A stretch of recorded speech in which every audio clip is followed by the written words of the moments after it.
Philippe Gomès, est-ce que les territoires ultramarins se sentent encore les oubliés de la France? Ben, je ne sais pas si on est oublié. En tout cas, on ne doit pas penser suffisamment à nous pour que nous ayons aujourd'hui accumulé un tel retard. Ce qui vient d'être dit est tout à fait exact. La loi va reconnaître le droit à l'égalité réelle au sein du peuple français.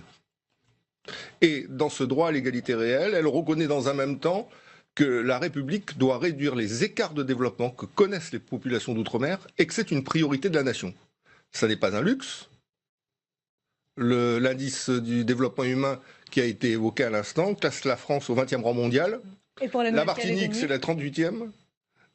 La Nouvelle-Calédonie, 50e. La Polynésie française, 75e. Et Mayotte, 107e. Donc vous voyez, on est peut-être un peu trop loin derrière l'horizon. Il était temps qu'il y ait un regard bienveillant et volontariste qui se pose sur nous. C'est, je crois, le sens de cette loi sur l'égalité réelle, même si elle n'est pas exempte de défauts, j'en parlerai plus tard. Alors vous avez, vous, député Philippe Gomès, notamment enrichi ce texte en commission qui est passé à près de 112 articles contre les 15 proposés initialement. Il a pris du muscle.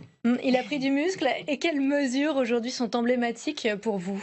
Écoutez, en ce qui concerne plus particulièrement la Nouvelle-Calédonie ou les collectivités françaises du Pacifique, on peut voir un certain nombre de mesures qui sont significatives. Par exemple, le texte prévoit que dans les plans de convergence, il y aura un alignement des tarifs bancaires pratiqués au plan national à un même niveau en ce qui concerne nos collectivités. Aujourd'hui, c'est 2 à 10 fois plus cher que ça ne l'est dans la France hexagonale. En matière d'électricité, il faut savoir qu'aujourd'hui, en Polynésie ou en Nouvelle-Calédonie, on paie l'électricité 2 fois plus cher qu'à l'échelle de la métropole. Donc là aussi, un rattrapage a été initié. Sur un autre sujet, les enquêtes statistiques, c'est indispensable pour déterminer des politiques publiques. Et bien, sachez que des enquêtes statistiques nationales menées par l'INSEE, par exemple sur la vie chère, sont menées pour l'Hexagone, pour les départements d'outre-mer, mais pas simultanément pour les collectivités françaises du Pacifique.